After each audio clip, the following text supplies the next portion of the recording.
This recipe looks like a dessert, it tastes like a dessert, but it's filled with nutrient-dense ingredients to make it the perfect breakfast. I love that we're also using seasonal fruit in this recipe, so we're mixing up the different recipes that we're having throughout the year, and it's something to look forward to. If you're just meeting me, my name is Amy Cross, and this is The Cross Legacy, where I teach you how to save money on groceries. I make sure that we always have the ingredients that we need in our house to make a variety of different meals and have everything that we need. Our grocery budget is $135 per person in our family, and it's just my husband and I, so the grocery budget is $270 per month. One of my favorite things is bringing in seasonal produce into my house and basing my meals around that seasonal produce. But sometimes produce can get kind of spendy, especially if you're wasting it. When I bring pears in during the winter time, I make sure that I wash them in my vinegar wash, and that will kill off any mold spores, E. coli, listeria on the pears.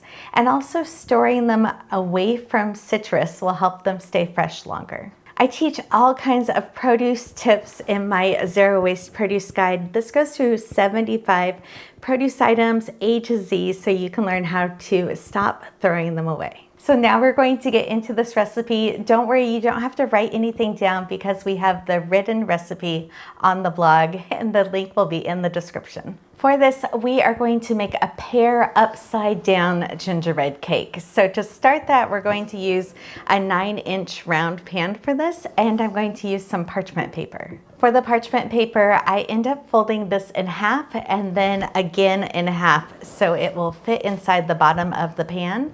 And then I'm able to press up the sides to get a good measurement to see how big the parchment paper needs to be. And then I'm able to just cut around that edge. Make sure that you're using parchment paper and not wax paper. Wax paper is not to go in the oven. Now I'm going to take this parchment paper and I'm going to crumble it into a ball and run it under the water. All right, I have the parchment paper down on the bottom of the pan. You don't need to grease your pan at all when you use this method. And then I sliced up some pears that I'm going to lay in a nice pattern at the bottom of this pan. I was literally snacking on some of these slices right before we started filming, and I was worried I ate too many, but it ended up being perfect. And to give you even more of that pear flavoring, we are going to be using mashed up pear that I just mashed up with a fork instead of using any oil in this recipe. If you didn't have extra pears, then you can also use applesauce or mashed bananas. And instead of using all-purpose flour, I'm going to use some oats that we're going to grind up into some flour. And that way you will have more fiber and protein in this, which makes it more of a meal and not a dessert. It calls for 1.5 cups of finished oat flour. So you want to start with about 1.75 cups worth of oats in your blender. To the blender, I'm also going to add 2 tablespoons of chia seeds. This also adds more fiber and protein and helps hold the cake together without needing any oil. To do this, I'm just going to use my Magic Bullet blender, which will grind this up really quickly, but you can also use a food processor. This just takes a few seconds to blend together, and I like being able to chop up those chia seeds so they don't feel like they get stuck in your teeth. We're going to mix some of the dry ingredients here in the bowl, and then we will start with the wet ingredients. We are adding both baking soda and baking powder to this recipe. The baking soda is going to help neutralize some of the acids in some of the items like the molasses and Greek yogurt, and the baking powder is what's going to help make the cake rise. This is 1 teaspoon of baking soda. Then we're adding 1/2 teaspoon of baking powder. Then we're going to add 2 teaspoons of ginger. Next, we're going to add 1/4 teaspoon of cloves, 1/4 teaspoon of nutmeg. So out of all of my spices in my drawer, the only one that I keep the little plastic top on, the sprinkle top, is for cinnamon. That was 1.5 teaspoons of cinnamon.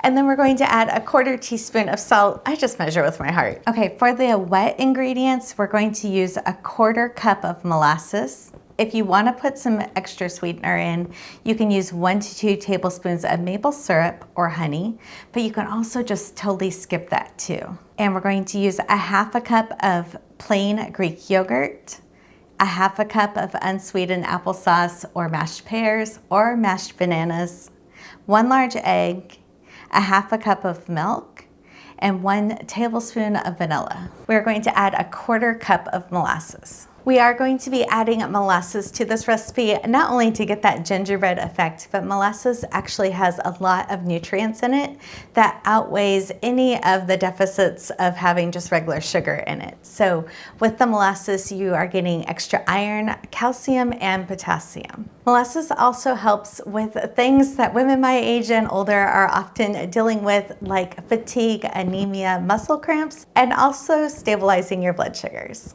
To the molasses, I added the egg. I'm going to add in the Greek yogurt. To this, I'm going to add the milk, and then we're going to add the mashed pears. And then I'm going to add a tablespoon of vanilla in here. I don't normally measure, but I'm going to measure today. But this is my homemade vanilla that I've had in my cabinet. I use whole vanilla beans in this and Captain Morgan's rum. And if you did want to add any extra sweetener to this, you can add 1 to 2 tablespoons of maple syrup or honey. Just a side note, I should have done these in the opposite bowls and did the wet mixture in the larger bowl, but it is what it is. That way I would have had more room to be able to stir this up. I'm going to add the wet mixture into the dry and just fold it together. This is a really wet batter, so we're going to pour this into the cake pan and then put it in the oven. This is going to go in a 350-degree oven for 45 minutes until a toothpick comes out clean. This has came out of the oven. Can I just say my house smells amazing. It just smells like gingerbread and warm and spicy, and just it makes the house smell so wonderful. But this has been cooling for about 20 minutes now. It's cool to touch. I'm gonna flip this onto the plate. All right, this is the finished cake. We're going to have it tonight for dessert and then eat it for breakfast in the morning.